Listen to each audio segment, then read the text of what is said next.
Buenas tardes a todos, a todas. Agradezco a los compañeros que me hicieron llegar una invitación para venir a platicar con ustedes este tema de la Constitución, que considero no solamente que es importante, sino que tiene una actualidad imperiosa. Estamos viviendo en el país una situación extrema. Estamos viviendo una situación muy delicada. Estamos prácticamente como un país ocupado. Las instituciones están al servicio del poder extranjero, principalmente de las corporaciones financieras, Banco Mundial, Fondo Monetario Internacional, y militarmente a través del ejército de los Estados Unidos, más concretamente el Comando Norte, que ahora da órdenes a la Secretaría de la Defensa Nacional y a la Marina Nacional. Es decir, estamos en una situación que si nos lo hubieran platicado hace 10 años, no la creemos. Hubiéramos calificado de mente calenturienta a quien nos dijera esa situación, nos describiera esa situación. Pero la realidad no se escoge, la realidad existe y hay que actuar frente a ella. Efectivamente, ha habido una serie de cambios en la Constitución, ya no se digan las leyes reglamentarias, que significan retrocesos enormes, que vinieron a cancelar la expectativa del progreso social, que estaba íntimamente ya establecido en la propia Constitución. ¿Y por qué estaba en la Constitución del 17? Por una razón muy sencilla. La Constitución del 17 no se hizo en un saloncito como este, tomando cafecito. No, se hizo en un salón, ¿sí?, donde se discutían las normas constitucionales, pero afuera había varios millones de desarrapados con las armas en la mano, diciendo: queremos que se haga justicia. Y entonces la Constitución tuvo que recoger esos reclamos sociales, y por eso se da cabida a esta parte tan importante a la que se refiere el licenciado, que es la parte social de la Constitución, el derecho social, que viene precisamente de otra fuente social histórica importante, que es la lucha de independencia de este país, en los sentimientos de la nación del padre Morelos. En el punto número 13, si no me equivoco, señala cuál es el punto que hay que atender para acabar con la desigualdad social, ¿sí? Para terminar diciendo la desigualdad, es decir, la diferencia entre los mexicanos, él llama americanos, de los americanos deberá ser la virtud y el vicio, ¿sí? Entonces, esta parte de la Constitución que abre la posibilidad de que el país crezca como venía creciendo, de que se repartieran las tierras, de que se apoyaran a núcleos importantes de productores del campo, a campesinos, a ejidatarios, que se les dotara no solamente de la tierra, sino de insumos y de más elementos para hacer productivas sus tierras, y de darles mercado y de darles organización, todo lo que, pues los que estamos un poquito mayorcitos lo vivimos de alguna manera. Los jóvenes no lo vivieron. Les suena raro, ¿verdad?, que en México hubiese habido esa situación. Se dio. Entonces, todo esto se ha venido llevando a cabo justamente atacando, cercenando los principios constitucionales. ¿Sí? Las normas de la Constitución tienen un sentido, tienen una orientación, tienen un alma, para decirlo en términos morales. Ese sentido, que le podríamos llamar un sentido ontológico, es el sentido que se tiene que restablecer, porque hoy en día creo que es muy positivo pensar que hay que mejorar la Constitución. Por supuesto que hay que hacerlo, pero de eso a decir que necesitamos una nueva Constitución, yo diría vamos pensándola con mucho cuidado. Primero, una constitución, como toda la ley, no es más que el producto de la correlación de fuerzas en la sociedad. ¿Por qué se pueden imponer leyes de derecha? Pues porque la derecha está fuerte y está imponiendo sus decisiones en la sociedad. ¿Por qué se pudo hacer lo otro? Pues porque el pueblo tuvo las armas en la mano y pudo imponer otras condiciones. Entonces, primera situación, tener cuidado con esto. No lo decía ningún erudito del derecho, lo decía mi Santísima Madre, que iba al tercer año de primaria, pero me decía, mijo, si no puedes con una y quieres dos. No podemos hacer respetar la Constitución y queremos otra. Yo les digo, si nos ponemos muy valientes todos y empezamos a gritar otra Constitución, nos la hacen, compañeros. Y viene de donde dice el licenciado que vienen las cosas, de allá viene, ¿sí? Como los derechos humanos que nos mandan amablemente, ¿sí? Entonces, ya sabemos de dónde vendría la nueva Constitución y con qué finalidad específica tendría esa nueva Constitución.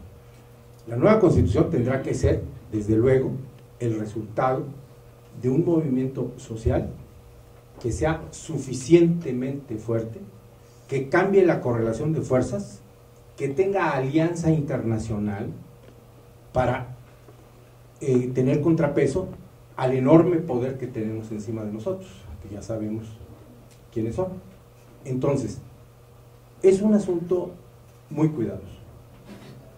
Y por eso, cuando me invitaron a platicar con ustedes, yo les dije que me interesaría comentar con ustedes dos principios que son muy importantes de la Constitución. Coloquialmente le dicen muchos compañeros en diversos ámbitos de la vida social, le llaman los candados, ¿verdad? Estos candados son muy importantes, podríamos decir que son los candados que establece el propio Congreso Constituyente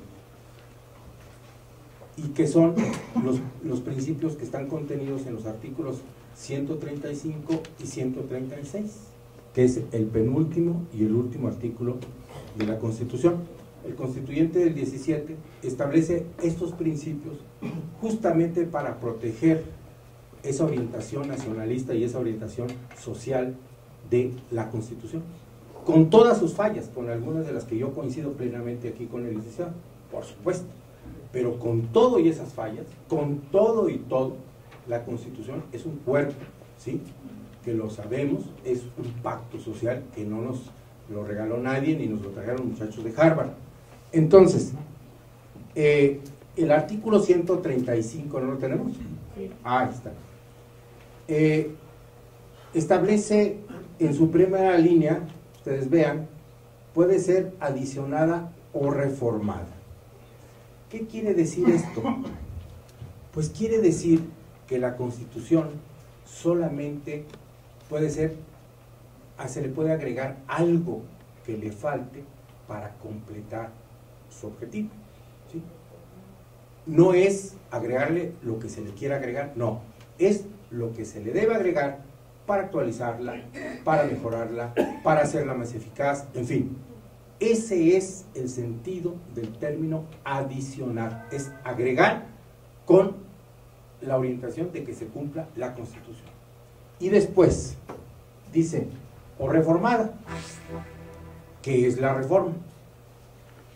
La reforma, la palabra nos lo dice, es reformar, darle nueva forma, modificar la forma, pero no cambiar la esencia, no cambiar el sentido ontológico de las normas de la Constitución.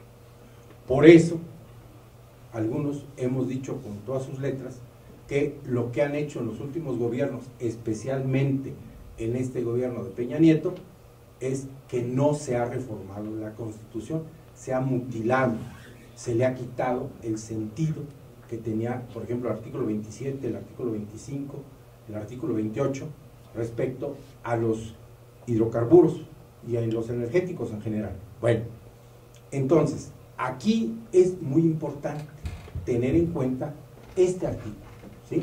¿Por qué? Pues porque después, pues nada más nos habla del trámite, de la operación que se requiere del Congreso de la Unión y de los congresos locales para que esto se pueda aprobar. Pero lo importante no es el procedimiento, lo importante aquí es entender qué es lo que puede hacer el Congreso de la Unión y los congresos locales. Pues es esto, adicionar la Constitución y reformarla, pero no cambiar el sentido de sus preceptos, ¿de acuerdo? Entonces, esto es muy importante. Ahora bien, en el 136 es muy importante, aquí tenemos el principio de inviolabilidad de la Constitución. El primero que señalamos en el 135 es el de inmutabilidad, es decir, no se puede cambiar por cambiar, ¿sí? Y este es el principio de inviolabilidad. Dice: esta Constitución no perderá su fuerza y vigor, aun cuando alguna rebelión se interrumpa su observancia. En caso de cualquier trastorno público, se establezca un gobierno contrario a los principios que ella sanciona. Ahí está la clave. Puede llegar un gobierno, ¿sí?, por un golpe de Estado, por la intervención extranjera, directa, abierta, o, como ha pasado, puede ser un golpe de Estado, ¿sí?, porque ya lo hubo, nada más que nadie se enteró, nadie lo señaló en la prensa. El golpe de Estado es el cambio del régimen constitucional por la fuerza, y se impuso por la fuerza. Ya ven los muchachos cuando salieron a protestar contra Peña Nieto, hasta unos lo mataron allá, su amigo Huiquenda. Si se establece un gobierno contrario a los principios de la Constitución, ¿sí?, porque muchos compañeros en las asambleas, en las reuniones políticas o sociales, los sindicatos y demás, casi se ponen a llorar: oiga, licenciado, pero es que la Constitución no dice cómo. No se dice, léanla, pues si no la leen no les va a decir nunca nada. Ahí dice cómo es el asunto, ¿eh? No es competiciones, Peña Nieto renuncia, pues oye, si mañana va a renunciar. No es de que renuncias, es de que te vas, es de que vamos a hacer respetar la Constitución. Por eso es la soberanía nacional la que reside en el pueblo. Esa es la soberanía nacional. Antes de que empecemos a acelerarnos con que vámonos a la nueva Constitución, como dicen por ahí, ¿con qué ojos divina tuerta? Primero vamos a recuperar, vamos a restablecer la Constitución que debe estar vigente en el país, y después le hacemos todas las modificaciones que sean necesarias. Corregimos todo lo que haya que corregir. Pero, por ejemplo, miren, lean el artículo 27 constitucional para que se den cuenta de toda la riqueza de la que es propietario el pueblo de México. Somos uno de los pueblos más ricos del mundo y pedimos prestado, bueno, piden prestado a nombre nuestro de una manera entusiasta, ¿no?